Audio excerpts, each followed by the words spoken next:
And we are live. What's going on, y'all? What's going on? Hope y'all doing well.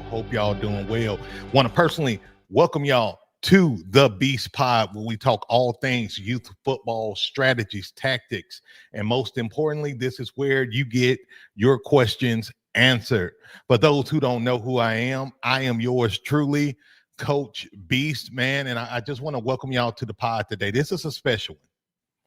This is a special one because this is my wheelhouse, right? I'm going to help you guys, teach you guys how to make your first $1,000 in your youth football program going into next season. Okay, I'm going to teach you guys how to do that and how you can just replicate this back to back to back to back. Okay, guys. So really pumped about the show today. I want to firstly welcome everybody who's chiming in. Shout out to you guys who are watching on YouTube. Shout out to you guys who are watching on TikTok. And shout out to you guys who are watching on Facebook. Super excited, super happy to have you guys on today. Do me a solid, guys, before we get started, hit that like button. This is going to let other coaches know that we are now live. For those who don't know, we kind of changed our time up a little bit to accommodate more coaches. Our time for the show is every Wednesday at 12 noon Central Standard Time now. So we got a little change from the evening show and all of that good stuff. But again, everything I do, guys, like in terms of time, is to accommodate you guys, to accommodate more of you guys. So really pumped and excited about everything. So, guys, before we get started, y'all know what time it is. This is my favorite part of the show. It's called Rep Your Squad. All right. This is where you rep what city and state you're from, and also the team that you coach. So I want you to drop the team that you coach in the comments, and also let me know where you're coming from so I can show you guys love for chiming in to the show today. Coach House, what's going on, brother? How you doing? How are y'all doing today? You know, if nobody asked y'all today, I'm here to ask you guys, how are y'all doing today? How y'all feeling?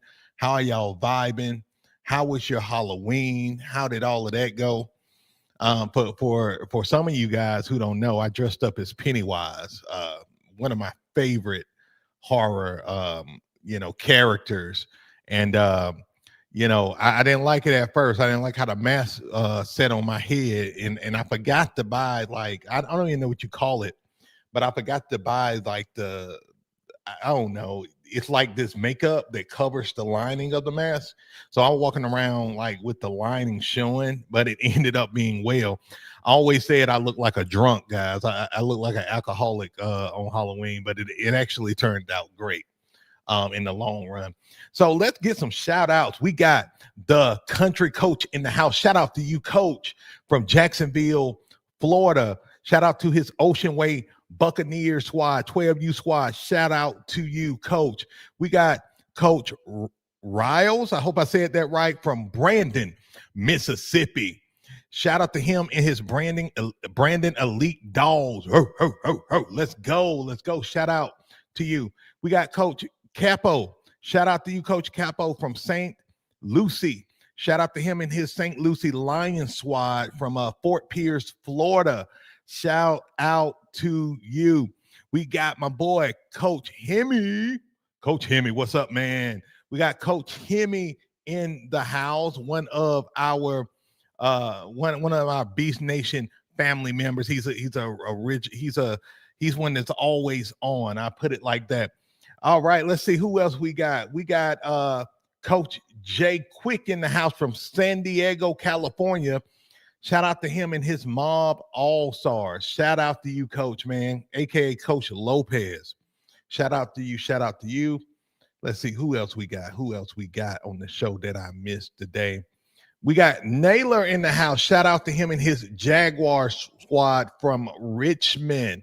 I'm assuming Richmond, Virginia. Let me know, Coach. Let me know. We got Shotgun in the house from Watsonville, California. Shout out to him and his Junior Cats squad. Let's see. Shout out to Coach House again from Payson, Utah. Oh man, I love my Utah people. Shout out to you, Coach House, man, and your Lions 11U squad. And shout out to Coach Tommy here from Edinburgh, Texas. Shout out to you, Coach, and your Chiefs squad. All right, guys, man. Look, again, appreciate everybody for coming in to the show, man. Super pumped, super excited. If y'all are ready to get the show on the road, give me a hell yeah in the comments. Give me a hell yeah in the comments. And shout out to you, Coach David from Decatur. Shout out to his Decatur Gators squad. And look, guys, before we get into the show, I want to say thank you, guys. I want to, especially to my Facebook squad. On Facebook, we literally have exploded in the last week. Okay. We got over 8,000 new followers on Facebook in 1 week. And I'm going to be honest with you guys. I wasn't even like using Facebook like that, for my content creation. And I usually, when I post on Instagram, I have it automatically sent to Facebook, but I didn't even like watch my Facebook. And then I noticed that more people was being engaged and reached on Facebook. So I started posting more on Facebook, and, we got 8,000 new followers later, man. We're popping on Facebook. So thank you guys for y'all love and y'all support, man. I appreciate y'all so much. Because without you guys, we wouldn't have a show. Without you guys, it wouldn't be no Coach Beast online helping you guys. So appreciate you guys. Then we got Coach G in the house, my guy, my brother from another mother, Coach G. Shout out to him and his 8U Purple Rain squad. 8-0, baby. 8-0. Shout out to him and his squad. Let me put this up here. 8-0 with him. Shout out to you. On his way to the ship. Winners win. We know that. Winners win. So awesome. If y'all ready to get this show on the road, give me a hell yeah. I only got one hell yeah. So I guess y'all not ready to get the show on the road yet. Let's see. Give me some hell yes. Give me some hell yes. I want to see hell yes in the comments. Let's go. Let's get it. Y'all know how we do over here. We like to be live. We like to be kind of interactive over here. There we go. We got hell yeah. Shout out to you, Coach Hemi. Let's get into it, guys. Let's get into it. Shout out to you guys. Appreciate you guys. TikTok, appreciate you guys. I'm doing good, JoJo. I'm doing good. So, guys, we're going to get into the show, man. Look, this is one of these special shows, guys, where, I'm sharing secrets. I'm putting you on game because I want you guys to be successful. We're going to talk about how to raise your first $1,000 for your youth football program. Let me know in the comments, how much money do you usually raise in your programs? Let me know, like, do you guys, I tell you what, let me frame it like this. Do you usually have a fundraising goal each year? Put a 1 in the comments for yes, 2 in the comments for no. And look, if you don't have a fundraising goal, that's all good. It's okay. I just want to kind of get a temp of where everybody is. So put a 1 in the comments if you usually have a fundraising strategy or a fundraising goal, and put a 2 in the comments if you usually don't. You just, and even put a 3, put a 3 in the comments if your fundraising goal is me. You're the guy who's putting the money into the program, right? You're the guy who's spending money. You're the guy who's in kind of the one-man army in terms of fundraising. Put a 3 in the comments if that's you. I see you over there, TikTok. I see you. I see some threes. And I'm gonna be honest, guys. Like, my first, man, I want to say 5 years of coaching youth football, if not longer than that, really. I was the one putting money into my program. I mean, I would literally put $3,000 to $5,000 into my program each year. Like I didn't depend on anybody. Now my first year of coaching, a church donated $500. A church donated $500. Guys, y'all bear with me. My dog just got sick over here. So y'all give me 1 sec. I'll be right back.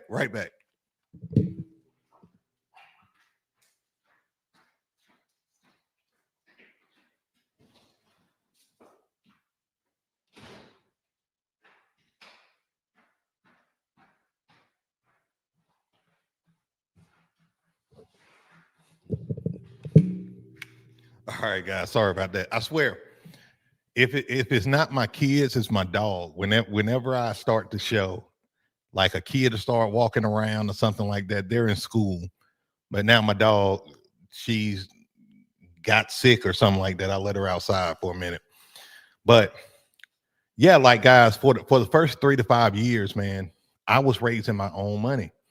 And you know, I had, let me see. And let me say this. When I first coached my own youth football team, I was 20 years old. I was a broke kid. I didn't have no money. Not for real.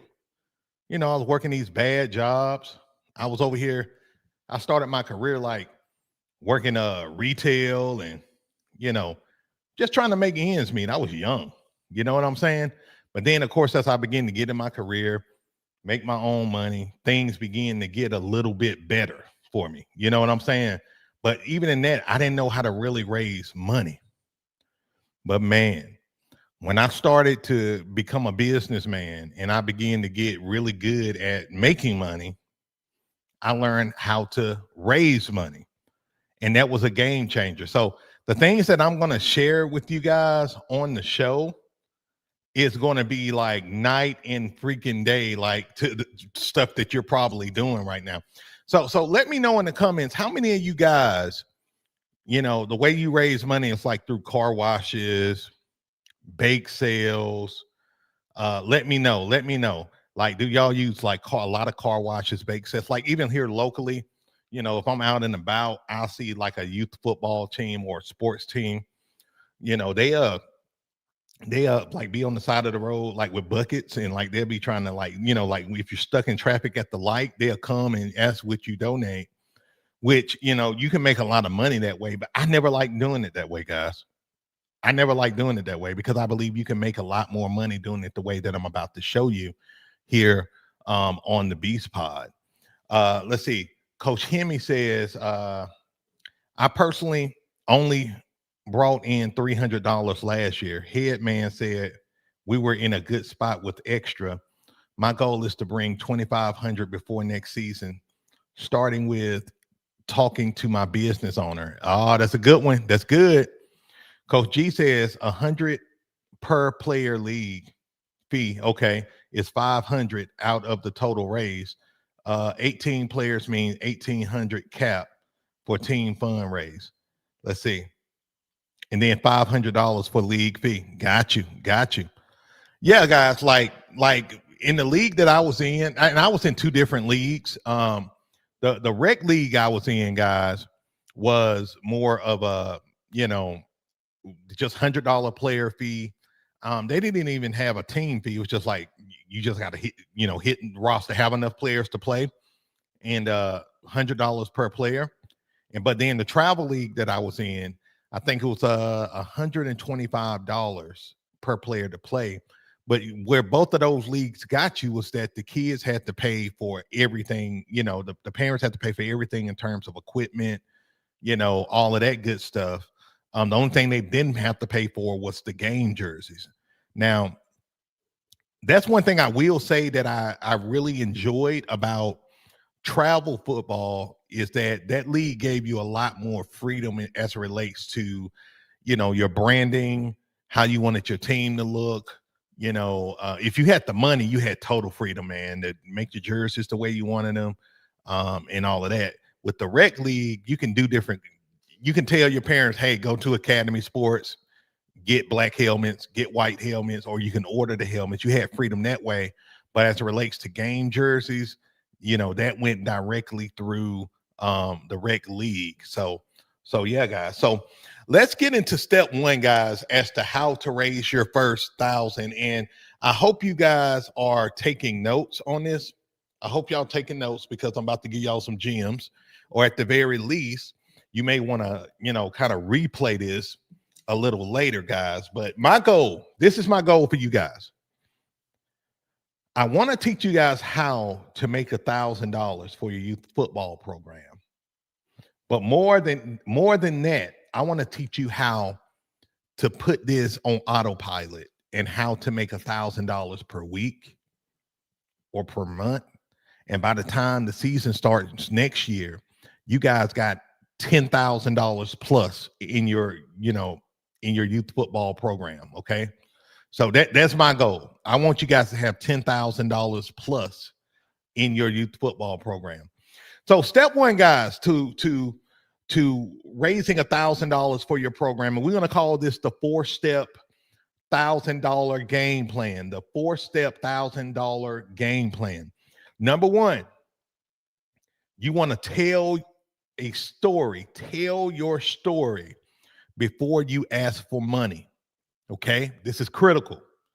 This the foundation. Okay, you want to tell your story before you ask for money. What do I mean by that? Glad you asked. So you want to take everything that you've done this season, this football season. If you got pictures, videos from the previous season, I don't care how far back you go. You want to use pictures, videos, those things, game film even. Those are your ammo to tell a story of the type of program you are. Okay. People who give want to make sure that they are investing in a program that's making a difference. A lot of people don't want to just give money to give money. A lot of people want to give money to a worthy cause. So it's your job to ask the fundraiser to sell that your program is worthy of their donations. You want to let people know that what you are doing in the community with your program, it is a worthy cause. All right? That makes sense? I want y'all to put a 1 in the comment if that makes sense. Because I want to make sure this sticks. I want this to stick to you. I want it to stick to you like white on rice, because this is the foundation. Okay. Appreciate y'all. And so this is how I would do it, right? We're finna get practical here. This is how you do it. Let's say, for example, that you took pictures of your players at practice and your kids are warming up. You take that picture. You can put a black and white filter on that picture and show your kids working out, right? And you can say, man, it's such an honor to serve these kids in my community. I use where I'm located. It is such an honor to serve the kids of Shelby County, of Central Alabama. I absolutely love what I do in making a difference. These kids are able to get off the streets. These kids are, able to learn leadership skills. These kids are able to, develop character. These are the things you want to communicate in your caption when you post these pictures. Okay. And let me answer this question, because I know somebody probably going to ask me this during our live Q&A segment. Do you post this on your personal page? Do you post this on your business page? Okay.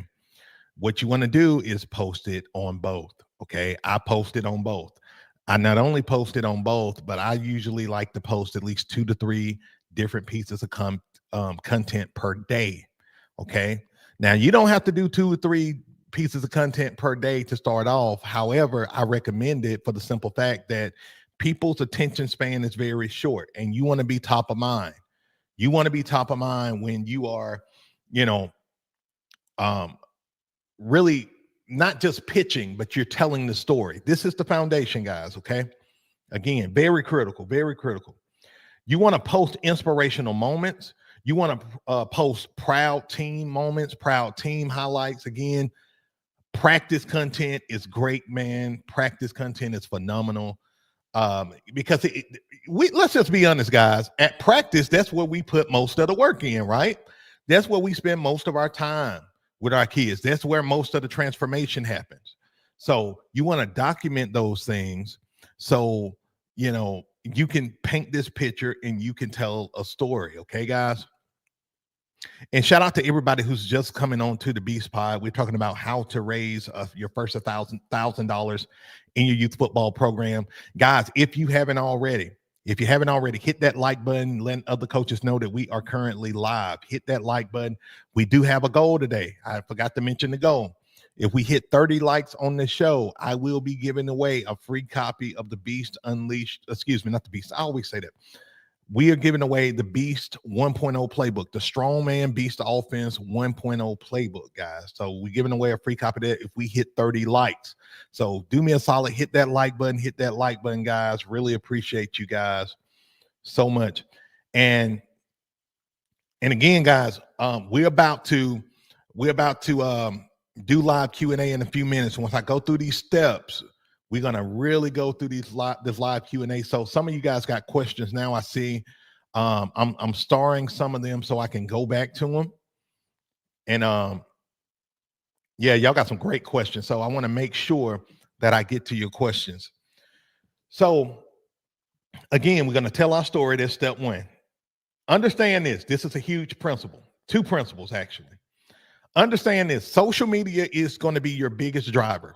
We're in 2025, okay? If you're watching this in the future, you may be in 2026 or whatever, but social media is going to be your biggest driver to raise money.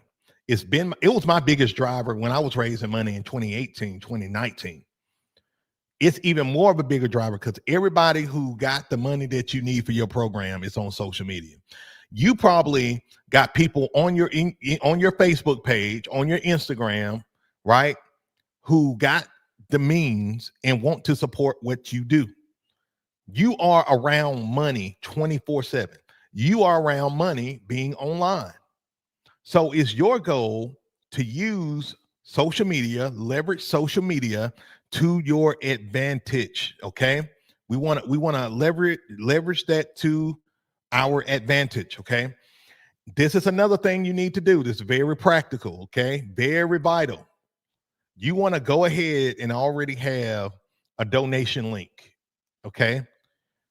Either you can do that through Venmo, you can do it through Zelle, you can do it through Cash App, you can do it through a fundraising page. It really don't matter. But you need to have a way to receive donations. Okay. Me personally, guys, in the past, I used Cash App before a lot of these other ones came out, right? But if it was me, I'm using Venmo or Zelle. I'm using one of those two to get donations. Okay, that would be my recommendation for you guys, Venmo or Zelle. And I'm not sponsored by any of them or anything like that. I'm just telling you exactly what I would do or what I've done. Okay, guys. So let's get to step two. And by the way, let me say this before I get to step two. And this is, I think, really important to understand. There's pretty much three ways you can make money through this. Okay, you can do events, meaning car washes, bake sales. You can have your kids out in traffic and getting the stuff, that kind of stuff, right? You can do auctions and garage sales and all that stuff, right? You can do events. You can do sponsorships. You can do, and we're gonna get into sponsorships in a minute. You get businesses to sponsor you and things of that nature, and that's actually going to be the staple of the show. And then number three, you can get online donations. What I was just talking about. The way we make our money through fundraising, guys, is through sponsorships and through online donations. Those are the two ways. We don't do events. We don't do events at all. I don't even like to do events because I feel like it's a waste of time. The money you make being out there in the sun or in the cold or whatever going on, you can spend that sitting on your phone in front of your computer, making posts and making that money from the comfort of your home. And, again, we're going to get to them. I'm going to show you guys how to do it, and I got a free resource for you guys as well that you will be able to use. So y'all stay with me. I got a free resource for you. You're going to be able to use, to raise this money. I ain't going to leave y'all hang. I'm Coach Beast. Y'all know who I am. Y'all already know how it is, right? All right. So step 2, guys, have a simple fundraising goal in mind. And we're gonna get that, we're gonna establish that right now. Okay. Have a simple fundraising goal in mind. So we know the show is how to raise your first $1,000 for your youth football program. I think that needs to be your goal. Raise your first $1,000 for your program. But how frequent should that be? Should I raise it in a week? Should I raise it in a month? Should I raise it in a year, 6 months, whatever, whole 9 yards there. This what I want you to do. I want you to raise your first $1,000 and make it a monthly goal to raise $1,000 a month. Y'all got me? $1,000 a month. Now I know some of you like, man, I only wanted to raise, $2,000, $3,000, $4,000. No, I want you to have a goal to raise $1,000 per month. Because for most of you guys, your season is over or about to be over. And this is going to give you a clean, 10 months, 10 to 12 months to raise this money, right?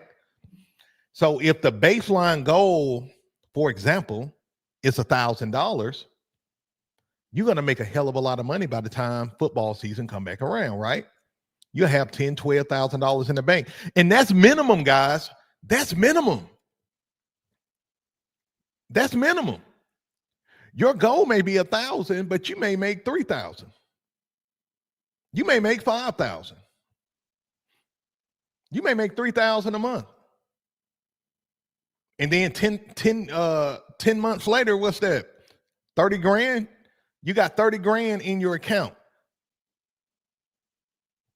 How many of you guys would love 30 grand in your youth football program's account? Give me a hell yeah in the comment. No, give me a me. Put me, M-E, me. Put me in the comments if 30 grand sounds great. Let me know. I see y'all over there on TikTok. Let me know. Does 30 grand not sound amazing to have in your account? I want you to know what's possible, guys, because I'm telling you, when it comes down to fundraising, I don't like little money. I don't like little money. I like big money. Like when I'm doing fundraising, I want, give me $1,000 donation, $3,000, $2,500. And I want to go into the season having 15, 20 grand in the account. Because here's the thing, when we have it in the account, we don't spend a lot of it. Our budget each year, what's up, country boy? How you doing, brother? Each year for us, we got a budget of $8,500. So our budget is $8,500. But truth be told, we spend maybe half of that, less than half. So we spend, let's say, we spend about $4,000 each year for our youth football program. We got an $8,500 budget. So what's that? $4,500 roll over into the next season, not counting the money, the new revenue we make, for our program. So now you're just making money like crazy year over in, for your program. And the benefits of having this money for your program, it gives you a lot of flexibility with the kind of jerseys you want to have, the kind of, training gear you want to have, practice equipment, the community events that you do, you know what I'm saying? The things you want to do to spoil your players, your cheerleaders, all of that, it just makes it easier. And most importantly, you don't have to deal with a lot of BS from parents chasing them, we do scholarship programs, guys. Y'all know some of the things I've done with my programs, guys. When you got money, man, one year I bought my entire youth football program PlayStations. And this is when PlayStation 4s were hot. I bought my entire football program PlayStations. And I tell you how much we spent on that. The PlayStations for our team was around $6,800 in total to buy those PlayStations. So we spent 6,800. That's taxes and all of that included for the entire program. And I mean, it was freaking amazing, life changing. That's the stuff you can do when you got money in your account, right? Then, another year for our banquet, we took our kids to one of the most upscale restaurants to do our banquet. And, shirt and tie, all of that. It was classy as hell, right? Um, we did that because we had the money. Another year, we upgraded with some, we won a championship. So they not only got the rings, but we got trophies, we got all kind of candy and food and medals. I mean, we just went all out on them because they earned it, right? We could only do that because we had money in the bank. Y'all feel me? Y'all feel me? In other words, think of it this way. Money is a tool to help your dreams come true as a coach. Oh, that's deep. That's deep. Money is a tool to help your dreams come true as a youth football coach for your program. I always wanted to have, and this is just an example, your dream may be different from mine. I always wanted to have the most classy professional program in my city. I wanted us in our program to be the most transformative program in our city. I wanted our kids to know what community service was about and serving the community. I wanted my kids to be high character, high level leaders. It wasn't just, about us winning on the football field. It was about us winning the city. And so we put a lot of money and efforts behind winning the freaking city and engaging the city. And that's what we did to really take advantage of everything we had going on. That's the power of having money. All right, guys. So again, how many of you guys are going to make your fundraising goal $1,000 per month? Give me a thumbs up if you're going to make it $1,000 per month. And I know you like, man, Coach Beast, man, that seems like it's just way too big. Guys, it's not. It's not. And I'm going to be with you every step of the way. I'm about to help you. I'm about to give you some tools you can use in a minute to be able, and I'm going to tell you exactly what to do, okay? I'm not leaving you hanging. I'm not just talking to you. I'm going to be practical with you, okay? Give me thumbs up, guys, if your goal is to raise $1,000. Let me know how much. Put a number in the comments because I want to make sure y'all locked in. Put a number in the comments of how much money you want to raise for your program by the time football season come around next year. Let me know. Hemi says, if your goal ain't a little crazy, he said, if your goal ain't a little crazy, you are tee shooting high school enough. For example, I'm going to say this. My daughter's soccer team, my oldest daughter's soccer team, I was talking to her coach, and I told him, I said, hey, man, I want to donate to y'all program, because I'm one of those guys. I'm at that point in my coaching and just in my life where, I want to be a big donor for, programs, especially the programs my kids are in, right?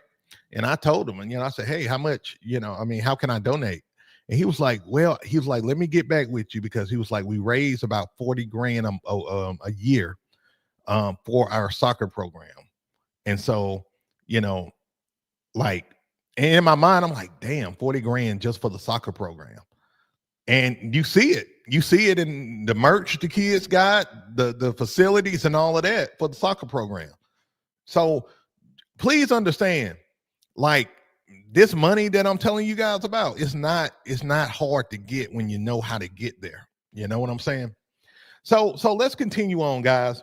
So again, we're raising $1,000 per month.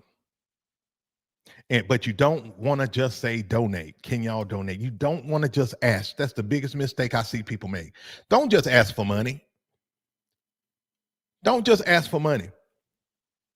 You need to give something back in return, especially for the big money. Okay. You can, okay. If you just want to ask for $10, $15, okay. You don't have to ask for, you don't have to give nothing in return. But if you want $1,000, $3,000, $5,000. You need to have something in return, especially for the businesses that you're going to be reaching out to. And we're going to get to that in a minute. So you need to have 3 tiers, okay? Hope y'all writing this down, or at least come back and watch the replay on this. 3 tiers, okay? Have a low tier, a mid tier, and a high tier, okay? I'm going to give you a small world example, and then I'm going to give you a big world example.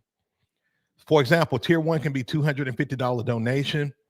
You can put we'll have your company's logo on our banner, on our field banner during game day. Tier 2 can be $500. You get the logo, banner, and then you also get your business logo on our jersey or our dry fit uniforms. Okay. $1,000 plus donation logo. We'll put your business logo on the banner, the jerseys, all team apparel, you name it, right? You see how I got the tiers and I got the values distributed based on the tiers. Y'all got me? So you can do it that way. Now I'm gonna tell you what I do. Our low tier is $500. $500, we'll put your company logo on a banner. And then like $1,000 tier, or I think I do, let me see. I think I do either $1,000 or $1,500. Then that way we'll do the banner, and then we'll give you a shout out on our social media pages and all that. Now I'm going to tell you that, guys, this too. The people who got money, especially the businesses, one of the common questions that you guys are going to get is they're going to say, how much traffic do you guys get on game day? Or they may say, how many visitors you get on your website? How many people following you online? Right? Because if they sponsor you, what they're thinking is, oh man, for example, if they're a real estate guy, they're like, oh man, they get 500 people each week on game day. These could be potential people who are looking for a home. You know what I'm saying? Looking to buy their first home. Because in their mind, from a business perspective, okay, this kid, this is a coach for a 12U team. These are young kids. So the parents are more than likely in their mid 30s, early 40s, right? And with this demographic, a lot of people are looking to buy either their first home or their second home, or looking to move. So they're like, yeah, man, I give you $3,000 for your program. If we're able to get our company name on a banner, social media shout out, or on your website, and then this goes to number 3, and get our logo on all of your team apparel. So they're like, this is marketing. I'm paying just for marketing. And a lot of these companies, and I know these questions are probably going to come in a minute about 501c3 and stuff like that. A lot of these companies, all they're going to do is write it off on taxes anyway. They'll give you $3,000 and it don't even hurt them, because a lot of these, especially real estate, they're making 7 figures, multi 6 figures on the low end. So them dropping $3 to $5 grand on a youth football program is a no-brainer for them. And don't have a football and cheer program, the boys and the girls, they're going to easily drop that money because they want to be a part of what you're doing. Make sense? So have the 3-tier system, have the financial goal. Don't just say donate, right? You want to have value. You just don't want to beg. You want to have that value. Is very, very vital. All right, guys. And if y'all getting value, man, hit that like button for me, guys. I appreciate it so much, man. This is going to help me reach more coaches. I know we cooking. I know we are cooking right now. I know we cooking. All right, guys. So let's get into step 3. Let's get into 3. And that now this is the how this is a sweet spot. I'm gonna put it like that. Okay. This is where you guys are going to learn how to raise money, like beast. I like that. Y'all gonna learn to raise money like beast. Okay. So step 3, very important. Tap into your circle first. Tap into the people that you know first. Okay. And then you want to tap into businesses, local businesses in your community. Okay. Very important. Very important. All right. So when I say inner circle, I'm talking about individuals. Now I'm gonna tell you what I do. I'm gonna tell you exactly what I do. I like to, well, this is what you do. This is what you do. You get 2 sheets of paper. Okay. You get 2 sheets of paper. Okay. And on those 2 sheets of paper, what you're gonna do is you're gonna write down 25 people that you know. 25 people that you know. Then on the other sheet of paper, you're going to write 25 local businesses in your area. And you may have to do research. And I'm going to tell you the type of businesses in a minute that don't mind paying you this money. I'm going to drop that for you guys as well. Okay. But you want to get 1 sheet of paper for people you know, another one for businesses. All right. And you start with those you are most closest to and comfortable with talking to. Okay. In terms of the individuals bucket. Okay. So these people can be your mama, your daddy, your parents, of course, your family members, brothers, sisters, aunts, aunties, uncles, you name it, right? Grandparents, co-workers, friends, close friends, um, church members, people in religious, circles and things of that nature. These are the people that you need to put on that list. Okay. Then with the businesses, you're going to do the same thing. Okay. Same thing. Now, I made a list with some of the business, and I think I threw it away on mistake, guys. Y'all bear with me here. Um, the type of businesses you need to look for. And I'm going to tell you this right now, too, with the businesses, guys, you're going to make some good money with the local, with the people you know. But the businesses are going to be the ones that's going to really take you to a whole nother freaking level. Y'all got me? Yeah, I think I threw it away, guys. Sorry about that. These the type of businesses, though. It's up here. These the type of businesses you need to reach out to. Number 1, car dealerships. You can't go wrong with car dealerships because, again, they're trying to get that foot traffic. People always needing cars, right? Cars break down. Families are growing, or maybe they're downsizing. Car dealerships are absolutely huge. Okay. Another one, real estate companies. Real estate companies are absolutely huge. Okay. Um, I got a lot of buddies who, are very successful in the world of real estate. And guess what? They don't mind dropping that money to help the program, and because they know what I'm doing. They, a lot of them, they see me when I won my award with ESPN, and a lot of people want to be connected to that. That's like, and that kind of goes to step 1. What's your big selling point? Like for me, I was honored and awarded by ESPN and State Farm. Y'all see the check back there. I was awarded that. They did a big commercial on that. And around that, and around fundraising time for us, I would just share that video. I'll share that video. People are inspired. People are like, man, I want to get behind what Coach Beast is doing. And they will drop that money, and they don't have no problems doing it. Okay.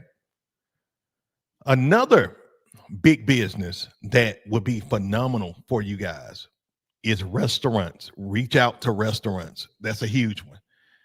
Miss B said, chew me out if I didn't say restaurants, because quite honestly, again, local restaurants want to be involved in what you guys are doing in your program. Okay. So those are the big 3 that I would focus on first and foremost. Focus on these businesses that depends on high traffic and depends on people, parents, right? Who need certain things, cars, real estate, Insurance companies are another huge one. Insurance and restaurants. Start with those four. Y'all got me. I hope this making sense. If y'all got me, make sure y'all hit that like button. Hit that like button. Man, I am cooking today. I know I'm in more teacher mode, but I love being able to put you guys, on game with this kind of stuff. It's so vital. And now we're going to number 4, and we already kind of been talking about it. Reach out to businesses. Businesses is everything, guys. Okay. Now, again, what I would recommend, we got handy dandy Google. A lot of you guys already know businesses, local businesses, barbershops, things you got relationships with. Get that sheet of paper, and literally write down the businesses that you know. Okay. If you know the business owner better, that's the best thing. Go to the business owner. Try to avoid the gatekeepers. Do y'all know who the gatekeepers are in these companies? I want y'all to put in the comments who the gatekeepers are of these companies. Let me know. I want to make sure y'all understand what gatekeepers are, okay? Because these are the people you want to avoid. The gatekeepers ain't got no money to give, okay? The gatekeepers literally have no money to freaking give you. All right? So all they're going to do is push you away, keep you away from the key decision maker. Hemi says, we ain't here for the manager. That's right. Usually the gatekeepers, guys, are the secretaries, the receptionists, the executive assistants, the people who are at the front desk are usually the gatekeepers, and they're just doing their job. I understand they're just doing their job. They don't want to get in trouble with the boss or whatever. But who you need to go to is the people who answer the door. Let me pull this up real quick. DW said the people who answered the door. Yes, those are the gatekeepers. Okay.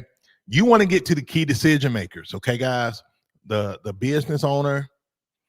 You want to get to the director of marketing.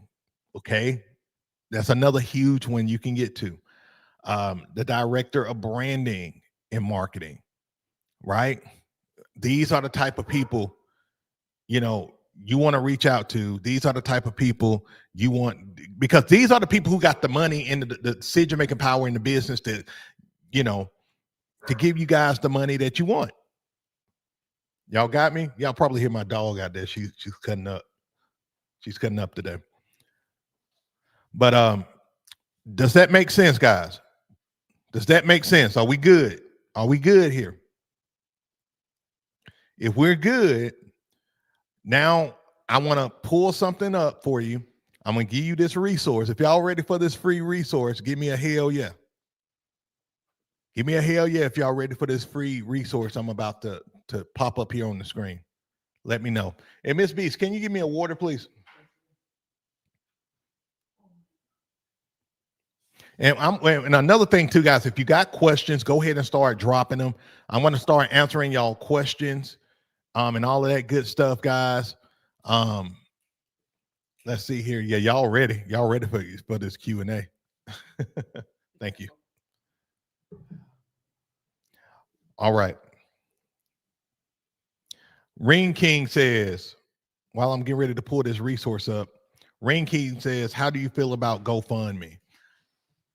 I think GoFundMe is good. I don't think, I think it's a good platform. It's a proven platform. I never had success on GoFundMe, so I don't use it, but I know people have had success. So I'm not inherently against it or anything like that. Okay. GoFundMe is great, but what I've learned too in the social media world is, you really don't want to take people off platform. Okay. A lot of people are simple. People are very simple. Okay.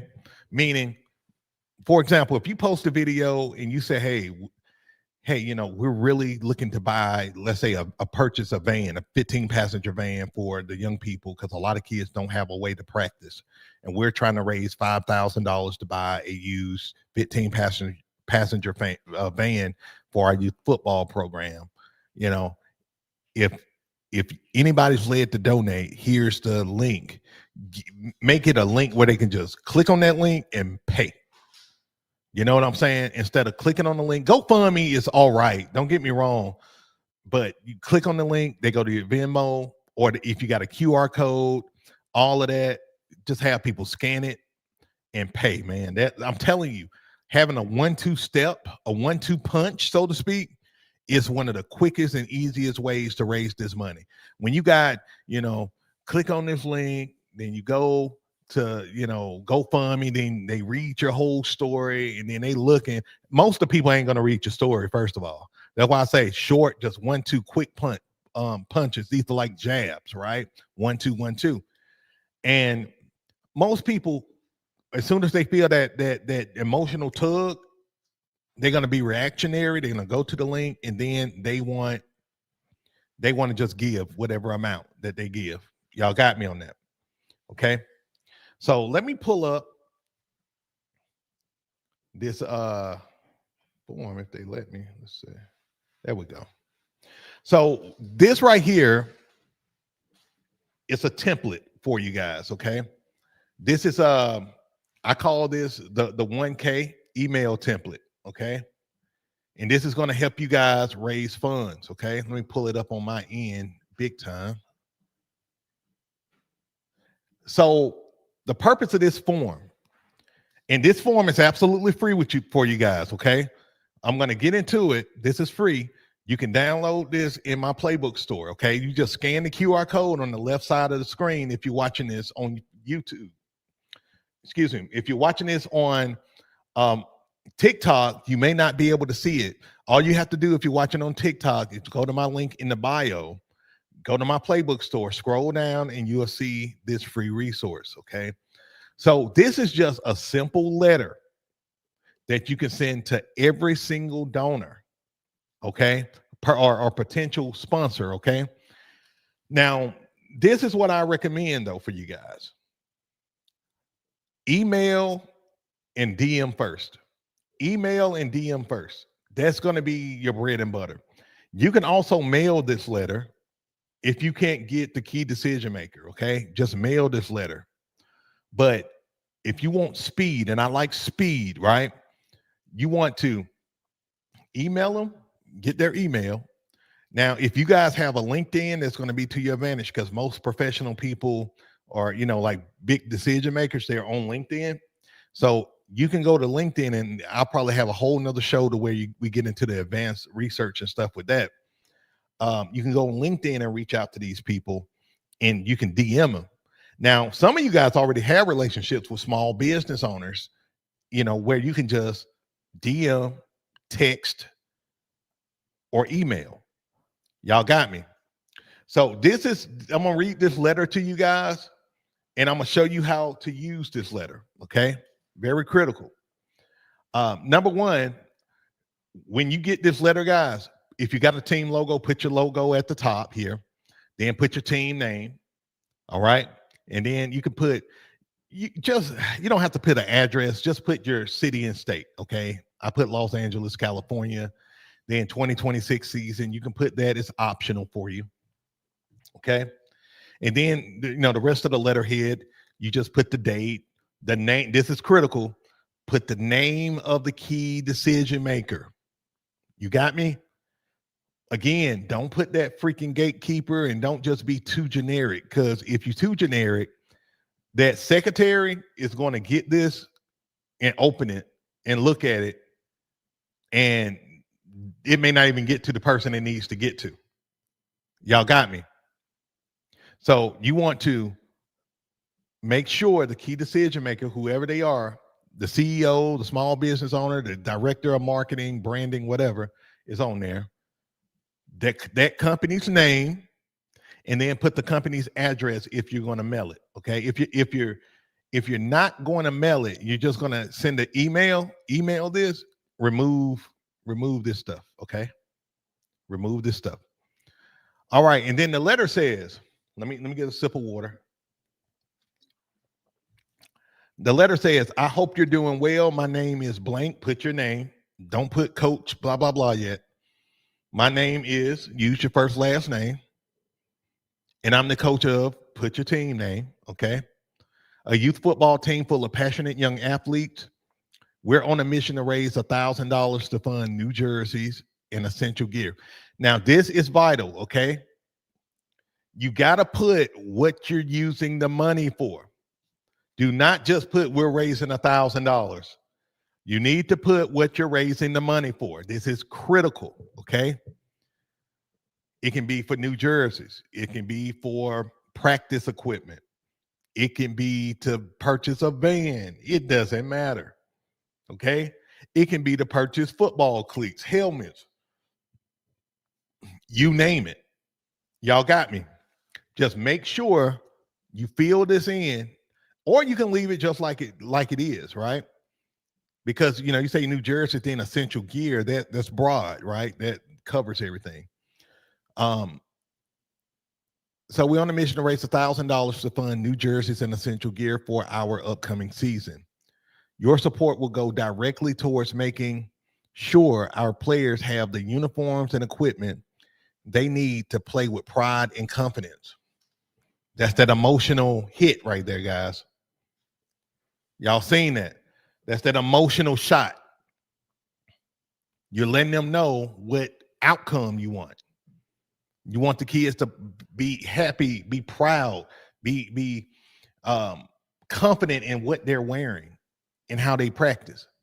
Because I remember when I was a little brokey coaching youth football, a little 20-year-old, 21-year-old, man, our jerseys was hideous. First of all, the league got our jersey color on. Our jerseys was supposed to be, I think, black and gold or black and yellow that year. We were the Lions. I think it was supposed to be black and gold or something like that. Oh, no, purple and gold, if I'm not mistaken. They gave us this like burgundy and white, and it was an ugly burgundy and white. We was whooping everybody's tail, but we looked like throwaways.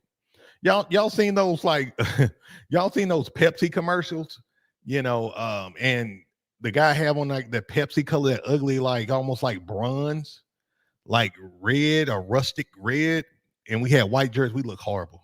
They messed us up.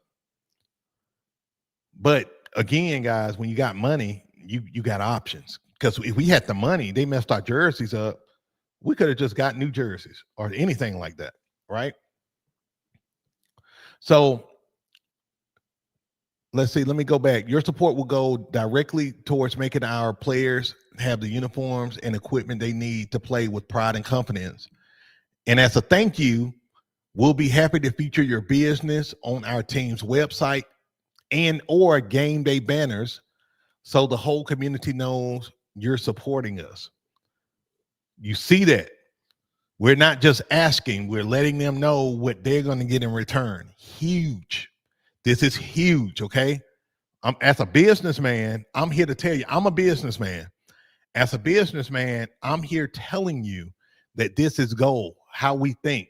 We're thinking, marketing. We're thinking, and that's how you need to look at your youth football program, guys. Your youth football program is also a big marketing vehicle for your community, especially businesses. Okay. See your program as that, because that's when businesses think about the NFL, think about college football, guys. They got plethora of sponsors, right? Because they see themselves as a marketing vehicle for these companies to be able to reach their goals. Okay. You got to see yourself the same exact way. All right.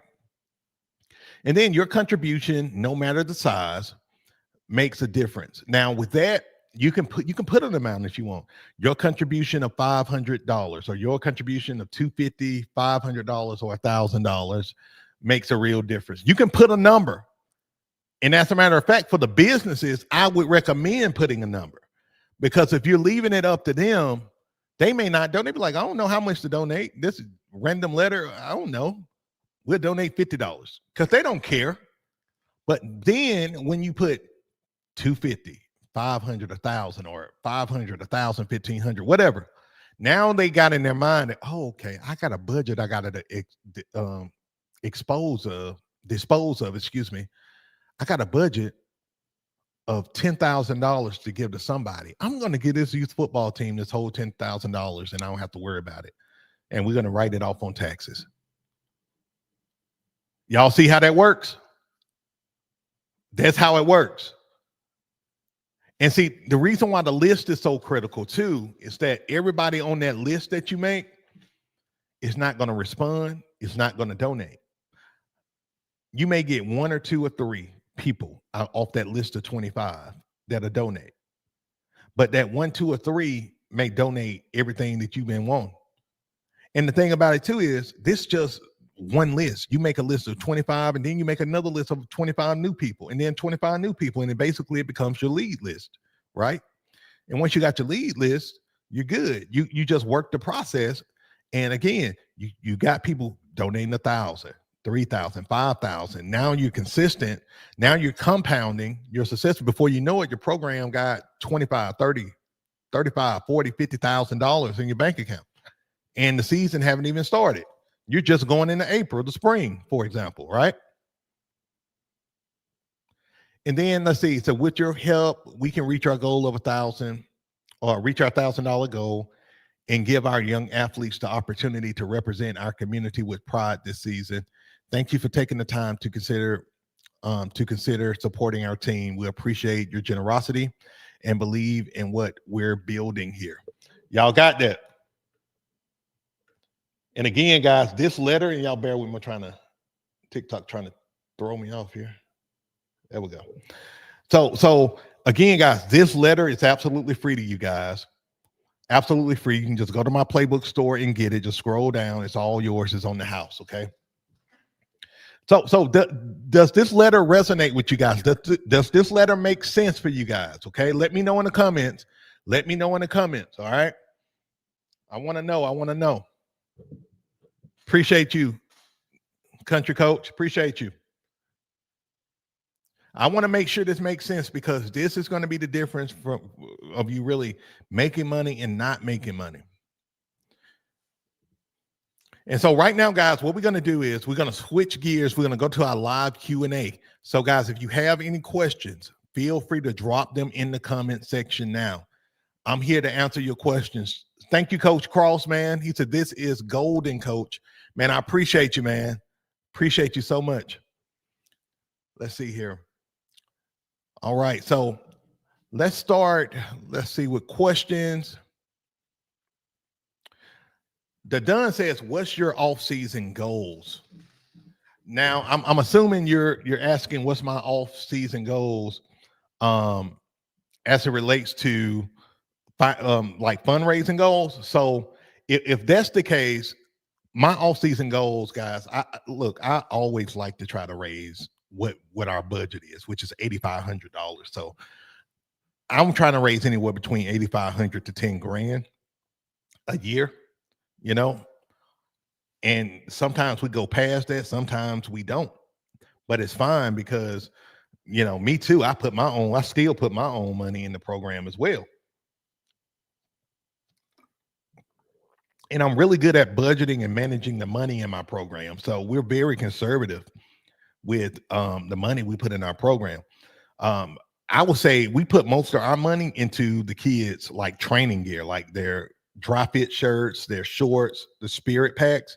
And we get people, and this may be for another show, but we get a lot of people who donate cleats and equipment. We do a big campaign where we get shoulder pads and helmets and stuff donated to us. So we don't even put a lot of money into that kind of stuff at all. We put most of our money into making sure our branding is on point. Our kids look good and they feel good. That's something we do.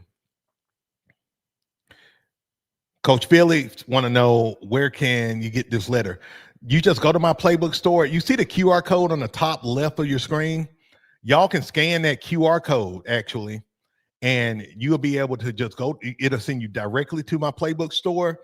And you'll see the Beast Unleashed bundle and Beast Out You. Just scroll down and you will see the letter, okay? It's called the 1K fundraising email template. And you can just download it that way. Just scan that QR code on the screen, and then it'll take you right there, okay? Take you right there. Get to y'all questions. Let's see. Hey, Miss Beast, let me know where we are on likes. Let me know where we are on likes, Miss Beast.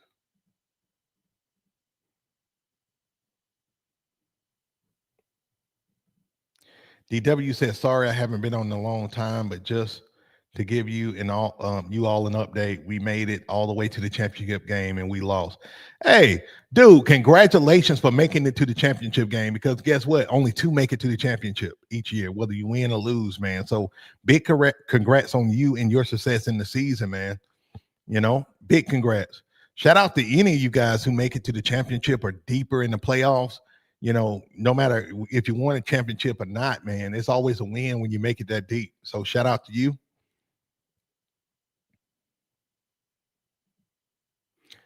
Coach D says, I'm trying to raise money for my off-season workouts and camps. Can I use your method for that also, or should I take a different approach? No, you can use my method for anything you want to do. Okay. That's the beauty of this. You can use this method for whether you're trying to raise money for your camps, for a big like field trip for your team. You trying to, you know, if you're a travel team, let's say you're a travel team and you live in Dallas but you want to play a team in LA, right? You can actually, you know, get people to donate for that trip to LA to be able to play a team or play in a tournament or whatever. So absolutely. Great question. Great question. All right, let's see.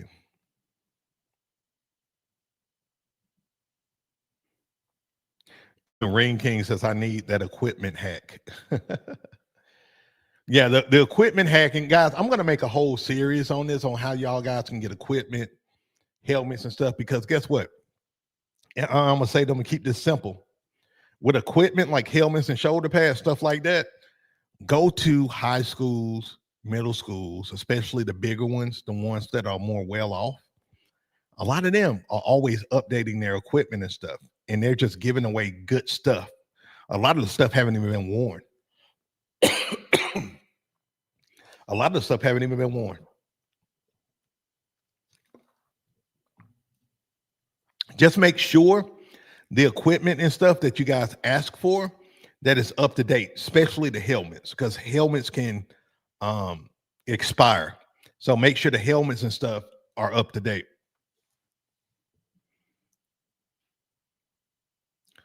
All right, let's see.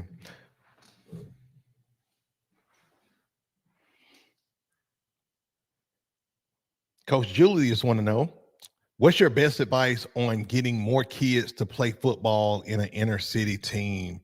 Man, great question. So what's always been successful for me, coach, as it relates to that is I always do events, neighborhood events, like letting people know that we're actually there, we exist. Because some people, especially in the inner city, sometimes people don't know you exist. Some people are so like busy with whatever they got going on, you know, like it's just no emotional attachment there. So, you know, the things that I would recommend you doing in that regard is, you know, do events like free camps, barbecues, fun days for the neighborhood. You would get a lot of kids just because you're doing stuff. Do stuff in that community, right? That's how you're going to get a lot of kids. Also, I would talk to the local PE coach, principal, assistant principals, talk to them because if you talk to them, a lot of them will give you inside access, and you'll be able to do what you need to do, you know, in terms of recruiting. We got a super chat. Shout out to you, Country Boy 724. He says, thank you for everything, coach. I just finished my first year as a defensive coordinator. After the last game, I stood on the field and soaked it all in. Man, shout out to you, Country Boy. And look, man, for those who don't know, when you get bit by that coaching bug, it's over. That first year of coaching, when it's over, you take it all in. Now it's internalized in your soul, and you're gonna always want to, have that. You're gonna always have that itch to want to coach. Y'all know how it is. Y'all know exactly how it is. All right.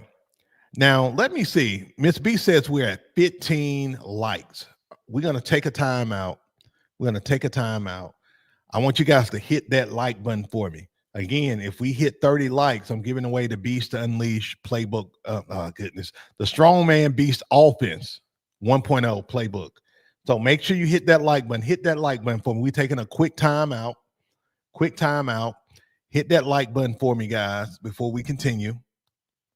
Hit that like button. And once you hit like, do me a favor. I want you to put like in the comments. If you already hit the like button, put like in the comments. LIKE. Put like in the comments, guys. If you already hit that like button. And shout out to TikTok. We had 11,100 likes over there on TikTok. TikTok always coming hard. Shout out to my Facebook fam, man. What's up, Facebook fam, man? Shout out to you guys over there on Facebook. Let's see here. We had 13 likes on Facebook, and we just started doing the show on Facebook, and Facebook is like absolutely taking off. Absolutely taking off. Shout out to you, Coach Marv, man. How are you doing, brother? Hope you're doing well. And again, guys, if you got questions, go ahead and drop your questions. I'm here to answer questions for the next few minutes for you guys related to anything we just talked about. TikTok, I see you. Let me see. I see a lot of questions here on TikTok. Y'all bear with me.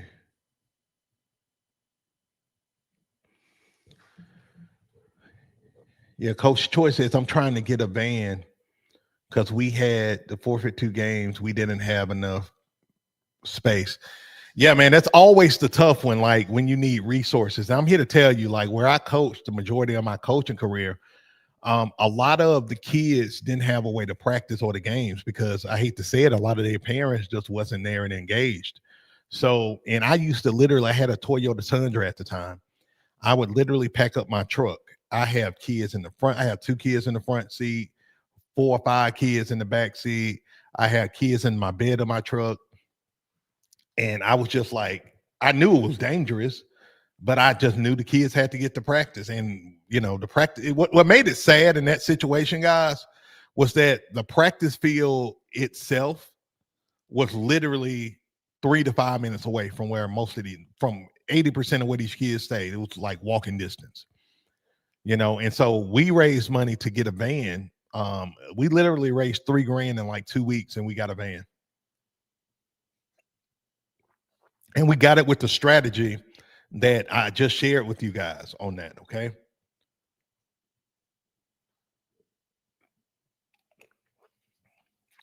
And again, guys, if y'all are trying to figure out like what platform should I use, Facebook has always been amazing for me with fundraising. Okay. Like that's always been the bread and butter.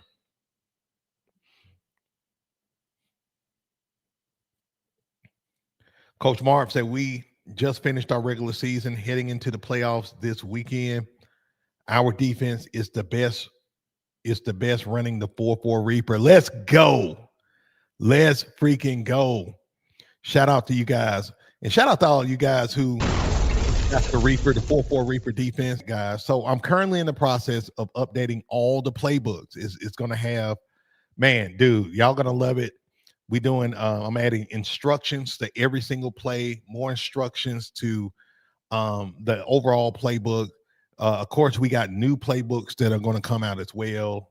The wing T, I think we got the double wing in there. We're making a 5-3 defense, 5-3 defensive playbook. We are going all in, guys, this year. And this is going to be a championship edition, okay? This is going to be a championship edition. A lot of what I'm putting in this playbook is everything that has helped me be successful as a youth football coach throughout my 15 years of coaching. So, guys who have already bought the Beast Unleashed bundle, this is going to be your major upgrade. It's going to be a major upgrade. It's just like iPhone, iPhone may make small tweaks, and then they make a big upgrade. This is going to be a big, really big upgrade. Okay, guys. All right, let's see. And if you, again, guys, if y'all got any more questions before we land this plane, let me know. Also, guys, we got a goal today. If we hit 30 likes today, guys, 30 likes today on the show, I'm giving away the Beast 1.0 playbook absolutely free to you guys. Okay. But we got to hit that 30 likes. We got to hit 30 likes. Where we at, Miss Beast, on those likes? Where are we? And let's see here. I want to make sure I don't miss nobody. Coach King says, do you have a full off-season strip or template? I do have a full season. Well, I got a few things actually for that. So first and foremost, I do have an off-season training playbook. This is for you guys who are trying to really up your game in the off-season. So it got all the drills and everything you need to make sure you're ready in that regard. I also have a free full season practice plan, guys. And if you haven't grabbed that up yet, you want to go ahead and grab that up. Okay. All you got to do is scan the QR code. You will see that in the playbook store. Okay. Make sure y'all get that. Also, the Beast Unleashed bundle, all 18 of my playbooks and drill books and parent resources, all of that, the whole system is 90% off right now. Okay, guys. So if you've been waiting and you want to upgrade everything, the crap that you ran this year and wasn't working, and you like, what the hell did I do? Go ahead and get the Beast Unleashed bundle right now while it's discounted at 90% off, because I'm here to tell you it's not going to be discounted 90% off once the new Beast Unleashed Championship Edition comes out. All right, guys. I'm going to answer one more question and we're going to get out of here, guys. We're going to land the plane. Did y'all get value from the show today, guys? Let me know in the comments. Did y'all get value with everything I was teaching you guys about how to make your first $1,000? How many of you guys are going to apply what I taught today?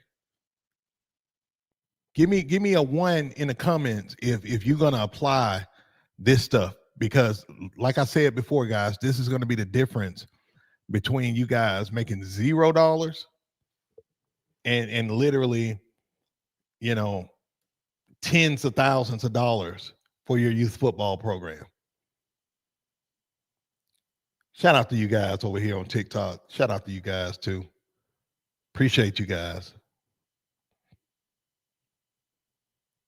Right now we're at 19 likes over here, guys. If you're watching on TikTok and you want to be a part of the giveaway, I encourage you to come on over to the YouTube side. Go to YouTube, type up Coach Beast. You'll see us live on the show. Once you join, hit that like button, subscribe to the channel. Once we hit 30 likes, I'm giving away the Strongman Beast Offense 1.0. But if we don't hit it in the next 3-5 minutes, that's it. That is it. Let's see here. So, guys, let's recap. Let's do a quick recap before we land this plane, okay?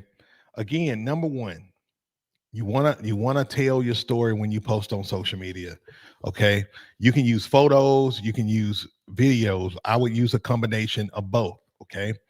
I would use both photos and videos, and I would post consistently on social media. Now this is me, because this is just what I do. I'm posting 2 to 3 times a day about my program on both my team page and my personal page, because you got to get people warmed up to you. Okay, you got to get people warmed up. If you only post it once, you're in trouble. If you only, shout out to you, Coach Harris, man. Coach Harris says here from TikTok. Shout out to you, brother. Shout out to you. Welcome to the show.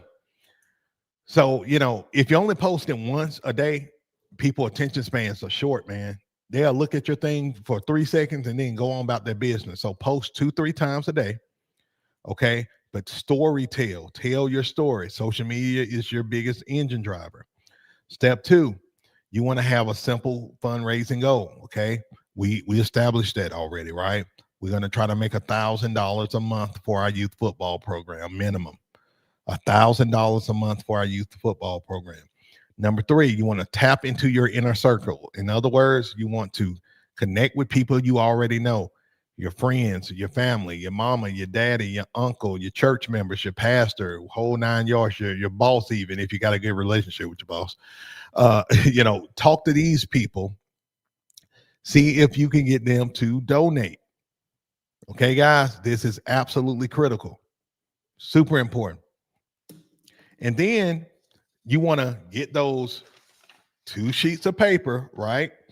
2 sheets of paper, write down 25 individuals that you know, 25 local businesses. And then once you got that list, you're going to start reaching out to them. Like I said, when you write this list, start with the people you are closest to and then work your way out. Same thing with the businesses.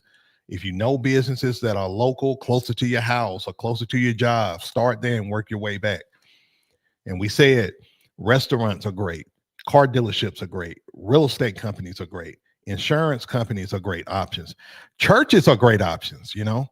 My first sponsorship ever was a church, and they donated $500. So local churches now, kind of pick your poison with the local churches, because some churches, I hate to say it like this, but some churches won't give you nothing, and others will give you the world. So pick your poison there. Okay. Coach Harris says, Coach, I follow you on all platforms. What part of the country are you in? I am in the deep South. I'm in Alabama, my guy. I am in Alabama.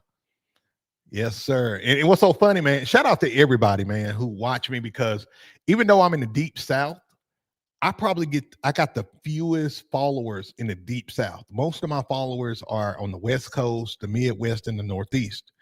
And I also got a lot of international followers. I got coaches who coach in Japan, Mexico, Canada, the UK, Germany.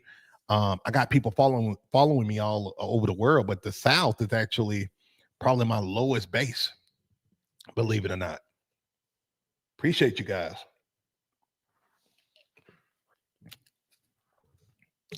All right, guys. So I think that's it for the show. I don't see any more questions, but I want to leave you guys with something. And this is something that bothered me yesterday. Shout out to you, Bill. Bill says Canada here. Shout out to you. Corey, shout out to you too, man. Just moved to Texas and I want to start my own 7-8U team. Is it easier to start an org or just one team? One team. It is easier to start one team than the whole organization, because I'm here to tell you I've done both. I love both, because I'm a program builder, program developer. That's my superpower. If you're starting an organization, understand this. You're going to focus more on that organization than you are football, because you're going to be putting out a lot of fires. It's just a part of your job. You can have a healthy program, right? A healthy organization, and you're still going to be putting out a lot of fires. Just understand, if your overall organization is going to be like 90% leadership, 10% football, even if you're the head coach of a program. I'm here to tell you that from personal experience. Now, if you're just starting a team and you got an excellent team mom like I have with Miss Beast, she focused on all the non-football related activities, and I focus on football related activities. I'm able to really focus on football with my one team. So, but if you're just starting off and you don't have a lot of like experience coaching, start with a team first, get your experience, give yourself a year or 2 or 3 and just coach, get better as a coach and a leader. And then once your organization get big or your team get bigger, you can add to your organization.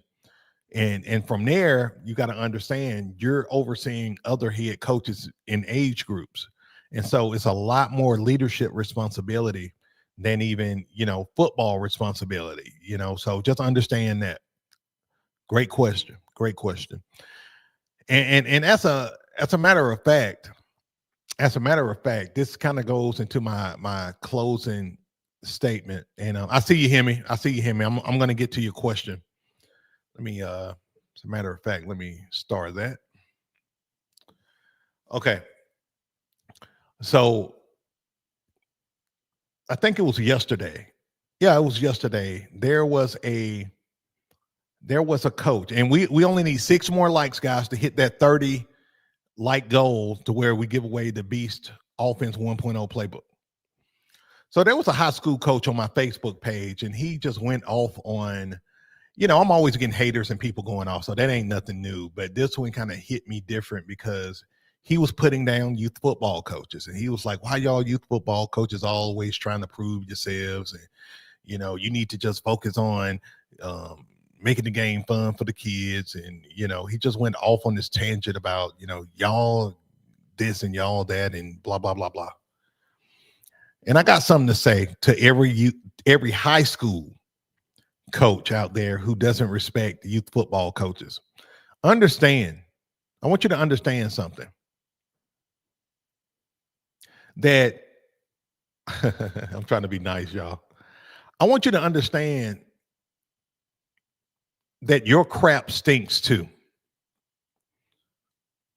Understand, you're not Nick Saban, you're not Bill Belichick, you are a high school coach, and the only thing that's really separating you from being a youth football coach is the age group that you coach and a freaking teaching certification that you spent too much on in college that got you in debt trying to pay it back. So if you are a high school coach and you look down on youth football coaches, shame on you. Shame on you, because you're only one teaching certification away. A lot of guys who coach youth football know ball. There's a lot of youth football coaches who know ball. Yeah, there's a lot who make us as coaches look bad, youth football coaches look bad. I do a ton of reaction videos showing a lot of these bad coaches, guys who don't know what the hell they're doing and shouldn't coach. Yes, okay, that's fair. But don't crap on all coaches, the vast majority of us who know ball. But the reason why we don't coach high school is because we make too much money doing what we're doing in our career. Or we don't want to go to school to get into debt. Like, I could coach high school. I say that all the time. I use this example all the time. I could coach high school or even college if I wanted to.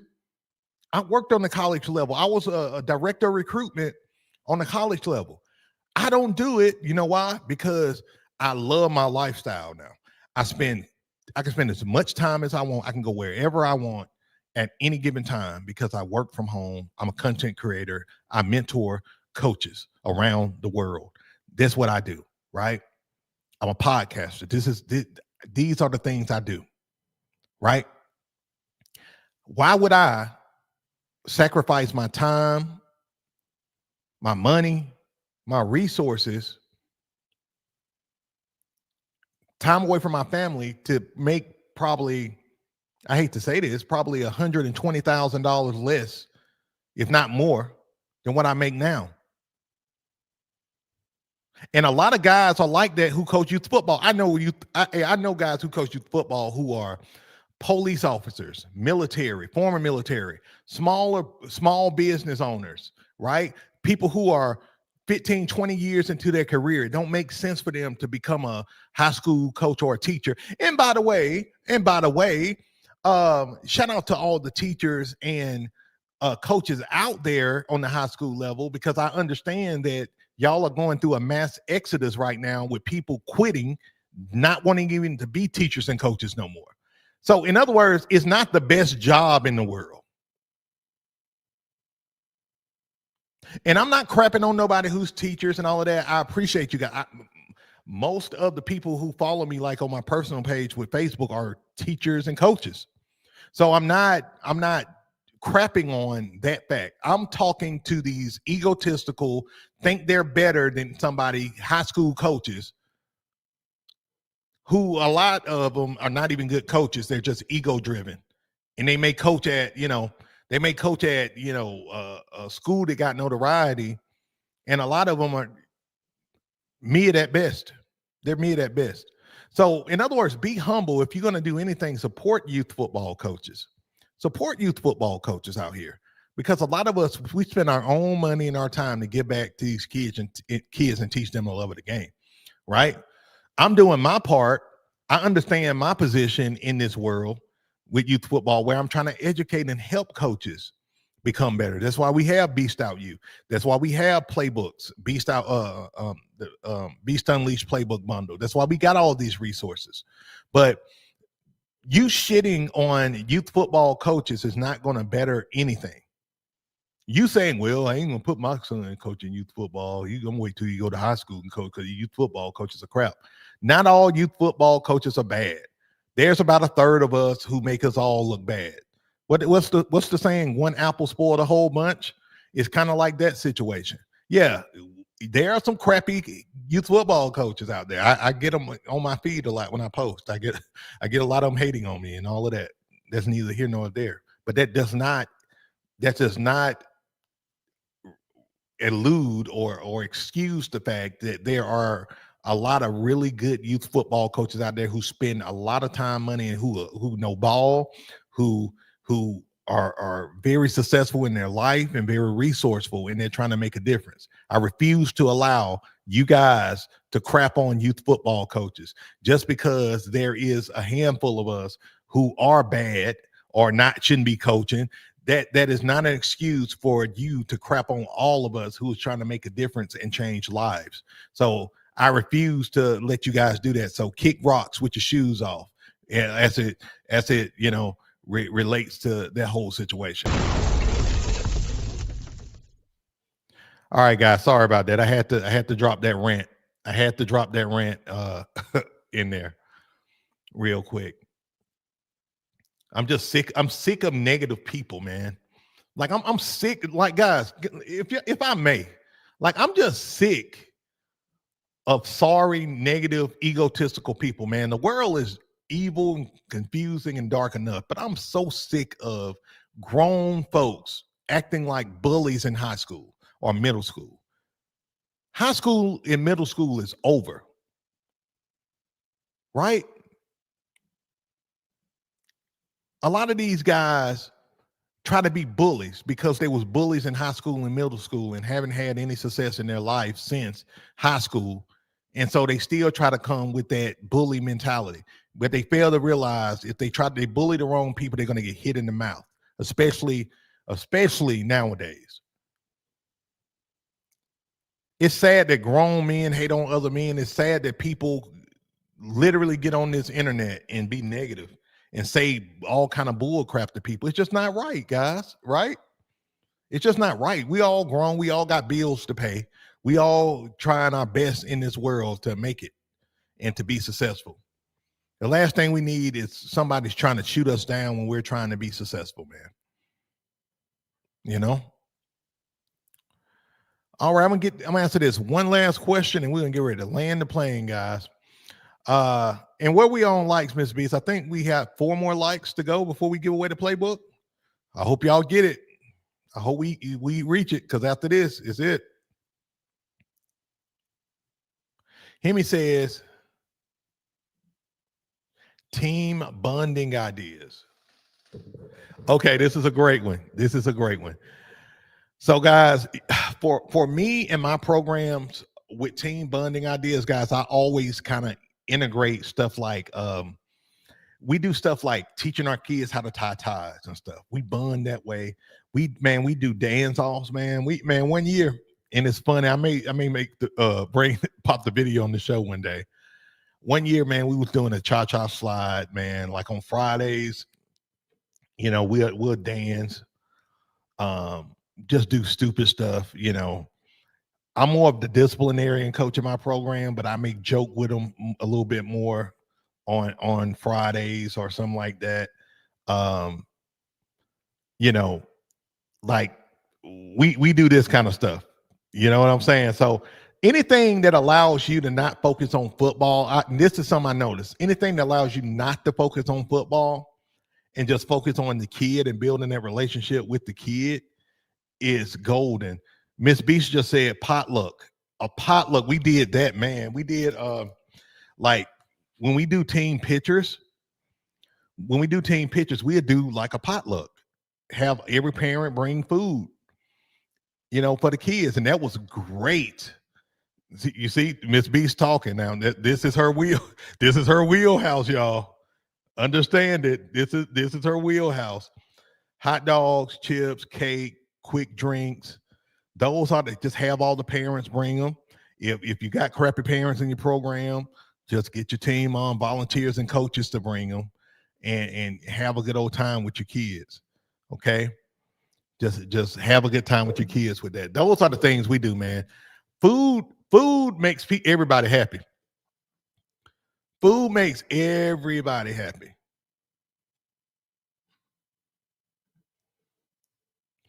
Green Bee Fundraising, see, says team building. I think that's what he meant to say. Volunteer around your community together, local church, after school program. Yeah, like that's the bread and butter of our program right there in the nutshell, guys. Like y'all know I run the program, my program like a high school prep program. That's what we call it. High school prep program. And so we're teaching the leadership and community values that make good, phenomenal people in society. So we do a lot of, local things, trunk or treats. We just had Halloween pass. Like if I was coaching a team this year, we always do an annual trunk or treat. In the springtime, we do a community Easter egg hunt. We do stuff like that. You got to find out how your community is too, because some communities don't respond well to certain things too, guys, right? Like we did a community Easter egg hunt one year, and man, them parents brought their kids and dipped out. Like them parents were so weird, but that's the kind of community it was. We did a trunk or treat later in the year, and we had not only the people in our neighborhood, but we had people all over the county coming, and we had, man, I want to say, I don't know, 500 to 1,000 people kind of run through, and we did the trunk or treat. It was Miss B said, look, the trunk or treat was lit. It was absolutely lit. We had so many kids and parents out there, and we had like all the cards, bagged up and just giving out shitloads of candy, so those are things that you can do for sure. So I had another question here. Miss Beeks, let me know when we hit 30 likes. Let me know when we hit 30 likes. I think we may get there, y'all. Two more likes will get us to 30, and then we'll be able to give away a playbook. 2 more. Coach G says we potluck almost every Friday. There you go. I'm telling you, and let me say this, guys, a common thread that I find with successful teams, like Coach G been doing this for a while. He's like me. He's been doing it for a minute, and he runs very successful programs over there in New Mexico. Culture is freaking everything. Oh my God, I can't say it enough. Successful programs got great culture building activities integrated into it. Like Coach just said, he do potlucks every Friday. We do like a Warrior of the Week. That's a big thing with our kids. I crack jokes with my kids. I talk about how big their heads are and all of that stuff, and they love it because I'm not always the fun coach. I'm not the fun coach. Okay. My assistant coach is usually the fun coach. I'm the disciplinary, right? So me cracking jokes on the kids, they love it because they don't see that side of me all the time, right? And you got to find out what your neighborhood wants and likes, like what they buy into. The country coach says, I have a preseason pool party. Absolutely phenomenal. You see what I'm saying? Like, just find out what they like. Some people, I'm telling you this right now, most people like to eat. You do a barbecue or something, a neighborhood barbecue or a fun day where you promote food, they're going to be out there. And if y'all always have a small offensive line, defensive line, say food, them big boys are going to be out there for that food. I'm telling you from experience, them big boys are going to, them big 240, 50 pound, 12-year-olds, them hogs, they're going to be out there for that food.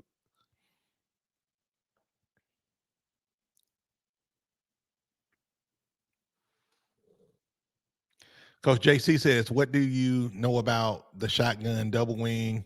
Is it good for 10U youth football? Pros and cons. So, yeah, I've seen the shotgun double wing. I've ran the traditional double wing before, Coach. You know, I'll say this: any formation, guys, that you run, it can be good for your team, but you got to know your team and know the talent you have. But if you don't teach the fundamentals, that's where the problem happens.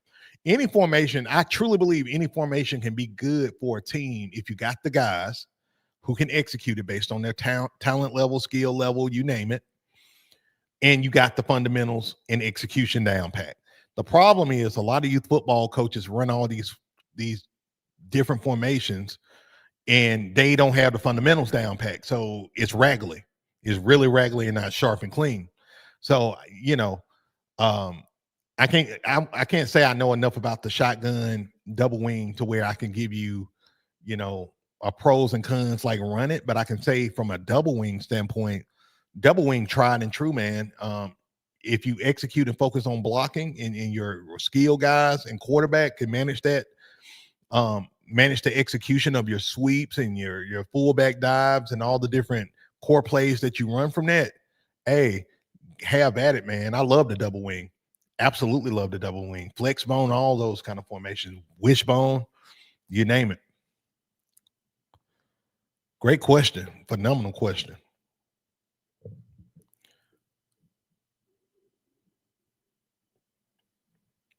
Advice on revising or rebuilding a program. Number one advice, man, be kind to yourself. Give yourself a year of focusing on instilling your culture. Like some guys try to rebuild the program and they want that immediate win, success in terms of wins when you haven't even established your culture. Usually year one, when you're establishing your culture with a rebuild, first of all, you got to filter out all those bad apples and people who don't want you to be successful because they already been indoctrinated with the previous leadership usually. And, some will embrace you in a positive way. Most won't. I'm just being honest with you. And that's okay. You got to establish your culture. Usually when them people filter out, you're going to start getting your people in anyway. So it usually take a year or two to do that. And be patient and kind with yourself and understand you got to have tough skin. You got to be a leader. You got to be willing to not take crap from anybody. Not saying you got to be a dick, but I'm just saying you just got to be somebody who understand that you have to install your culture, because if you become a yes man, people are going to test you. And if they see you as a yes man or soft, they're going to try to take advantage of you. And I'm talking about parents, volunteers, and even your assistant coaches. So you got to be careful, especially if you're having a losing season off of a rebuild. People start to try to turn on you fast when you're losing. So you just got to keep the main thing, stay based, and you'll be okay. You will be okay. All right, Miss Beast, where we are with these likes. If we have not hit 30 likes yet, we are finna get out of here. We're about to land this plane. And guys, if you haven't hit that like button yet, go ahead and hit that like button. Man, I appreciate you guys so much for rocking with me, man. Y'all are awesome. Y'all have been awesome. Shout out to Facebook. Shout out to TikTok. Love you guys. Appreciate you guys so freaking much. Miss B says we are at 28 freaking likes. Y'all kidding me. Y'all gotta be kidding me right now. Gotta be kidding me. So I guess it's no playbook today. No playbook today. I'll be damned. I'll be damned, but it's all good. Maybe next time. So guys, I hope y'all got value from the show. Now I will say this, guys. So on the next show, which is every Wednesday, 12 noon Central Standard Time, I want to stay on this fundraising narrative, right? I want to actually teach you guys how to fundraise online, right? And how to, raise money for your program using AI as well. That's going to be really huge for you. Do y'all like that subject, or do y'all want to talk about your coaching identity, your branding? I made a short video, 2 short videos this week talking about there's 4 ways to win. There's 4 type of coaches, right? You got the microwave coach, You got the stovetop coach, you got the oven bake coach, and you got the slow cook coach, which is the crock pot coach. And every coach falls into these one of these four buckets. Some of y'all are hybrids, but every coach falls in these four buckets. So let me know in the comments if you want me to stay on this fundraising topic. Put a 1 in the comments. If y'all want me to talk about the 4 different type of coaches, put a 2 in the comments. Let me know. Let me know, guys. Let me know right now. Come on, let's get it. Let's get it. Coach Hemi says every video y'all got to be sending our people to give a like, man. Missing out on free knowledge by 2 likes. I'm telling you, man. I'm telling you. We've been on the show 1 hour and 46 minutes, man. And I know I'm cooking. I know I'm cooking. Okay, I see a lot of 2s. I see some 2s. I see a 1 on TikTok. I see a 2.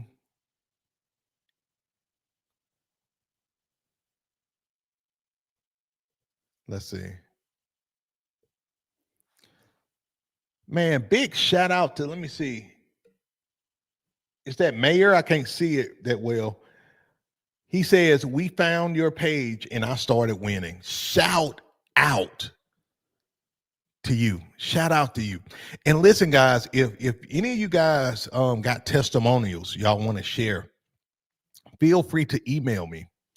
Email your testimonial, your game film, guys. I do more reaction videos now with my shorts.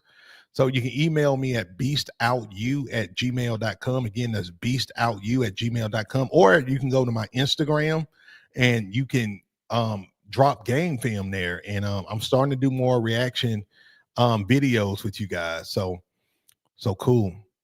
So I see a lot of 2s. So it's settled. So next week, guys, and I may do this later this week, where I'm gonna jump on and we talk about the 4 type of coaches and which one of you. We'll do that on the next show. Okay, guys. So that's going to be a really fun one. That's one going to be super fun. I love this kind of stuff. All right, guys, that's it with the show, man. Appreciate y'all so much, man. Y'all know I love with you guys. I love you guys because you rock with me. You rock with me. I rock with you guys, man. Appreciate y'all so much for your love and for your support, man. I will see y'all next Wednesday, 12 noon Central Standard Time. And listen again, make sure if you haven't subscribed already, subscribe, like, hit the notification bell, because I may jump back on again later this week. All right, guys, till next time, beast out. Peace.